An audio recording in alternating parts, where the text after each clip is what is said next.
Assalamualaikum warahmatullahi wabarakatuh. Izin memperkenalkan diri. Perkenalkan, nama saya Sela Tansri Laurenzia, salah satu mahasiswa Magister Manajemen Universitas Muhammadiyah Metro.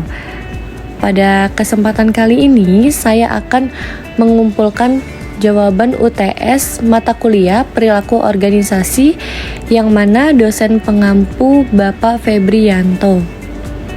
Baiklah, di sini saya akan menjawab pertanyaan nomor 1, yaitu yang mana kita ketahui perilaku organisasi merupakan studi tentang cara individu dan kelompok berperilaku dalam suatu organisasi. Dalam konteks ini, perilaku kelompok dalam organisasi memainkan peran penting karena kelompok adalah unit sosial yang terdiri dari individu yang bekerja sama untuk mencapai tujuan bersama. Selanjutnya yaitu adapun hubungan antara perilaku kelompok dengan kepuasan kerja, yaitu ada 5 poin. Yang pertama, interaksi sosial dan dukungan. Untuk penjelasannya yaitu kelompok yang memiliki dinamika sosial yang positif seperti dukungan antar anggota dan komunikasi yang baik dapat meningkatkan kepuasan kerja anggotanya. Karyawan cenderung merasa lebih puas ketika mereka merasa didukung oleh rekan-rekan kerja. Dan poin kedua yaitu kohesi kelompok, yang mana kohesi dalam kelompok yaitu seberapa erat anggota kelompok terikat satu sama lain, seringkali berkaitan dengan kepuasan kerja. Kelompok dengan kohesi tinggi biasanya memiliki hubungan yang kuat antar anggota, sehingga mereka lebih termotivasi untuk bekerja sama yang pada gilirannya meningkatkan kepuasan kerja. Untuk poin ketiga yaitu ada norma kelompok. Artinya, setiap kelompok seringkali mengembangkan norma atau aturan tidak tertulis yang diikuti oleh anggotanya. Jika norma tersebut mendukung perilaku positif seperti kerjasama dan saling menghargai, maka anggotanya akan merasa lebih nyaman dan puas di tempat kerja. Poin keempat yaitu gaya kepemimpinan dalam kelompok. Maksudnya, pemimpin dalam kelompok yang mampu memotivasi, memberi arahan yang jelas, serta mendukung anggotanya bisa meningkatkan kepuasan kerja dalam kelompok.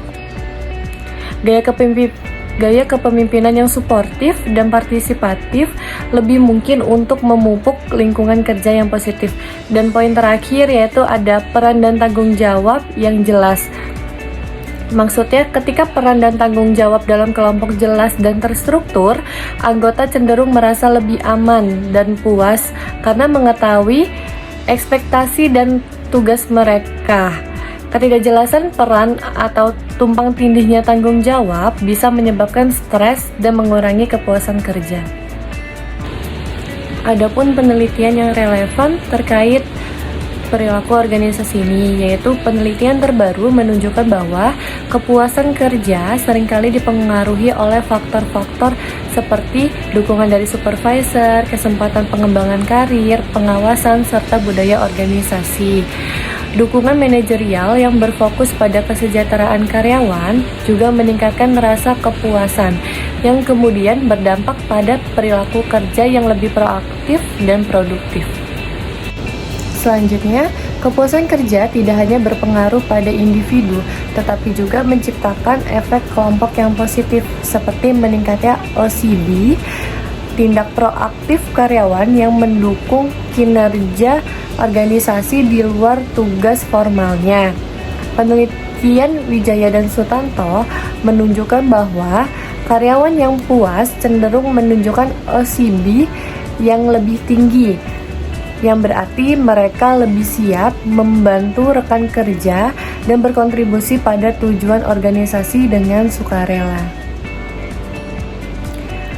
Penelitian yang relevan selanjutnya yaitu komitmen organisasional yang dipengaruhi oleh persepsi dukungan organisasi juga menjadi elemen kunci dalam perilaku kelompok. Karyawan yang merasa didukung oleh organisasi akan menunjukkan loyalitas yang lebih tinggi dan keterlibatan yang lebih dalam, berkontribusi pada kepuasan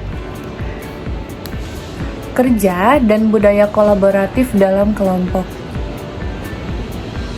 Dan menurut Yasin dan kawan-kawannya tahun 2024, dukungan organisasi jika dirasakan tinggi oleh karyawan, membantu membentuk persepsi positif tentang pekerjaan mereka dan memperkuat keterkaitan emosional mereka terhadap organisasi yang pada akhirnya meningkatkan motivasi dan produktivitas di dalam organisasi.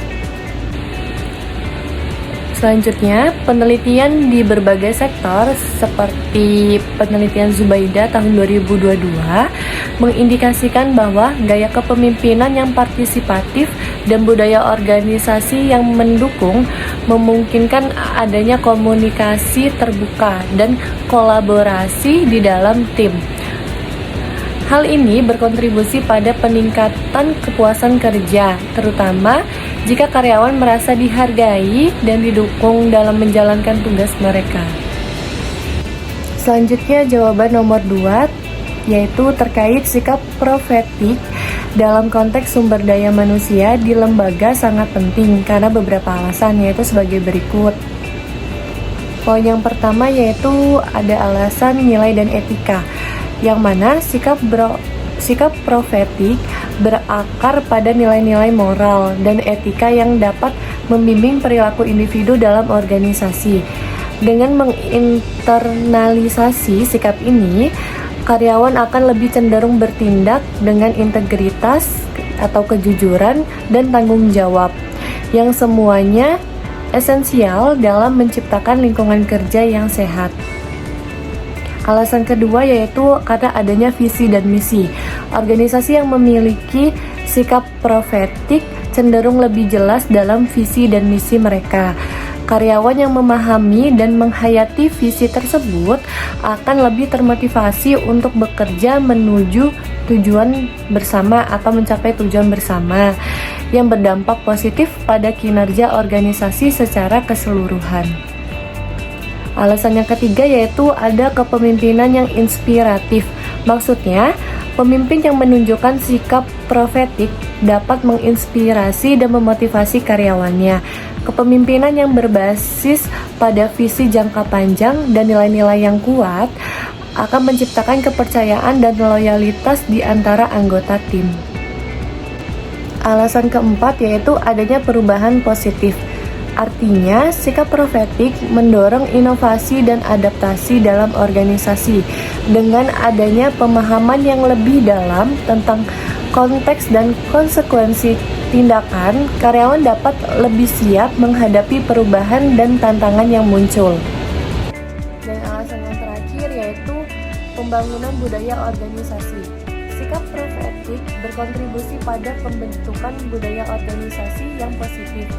Ketika semua anggota organisasi memiliki sikap yang sejalan dengan nilai-nilai profetik, ini akan menciptakan suasana kerja yang mendukung kolaborasi, komunikasi terbuka, dan saling menghormati.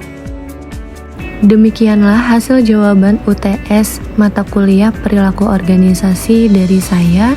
Mohon maaf jika masih banyak sekali kekurangan dalam video ini. Dan terima kasih atas kesempatan dan waktunya. Saya ucapkan wabillahi taufiq walhidayah. Wassalamualaikum warahmatullahi wabarakatuh.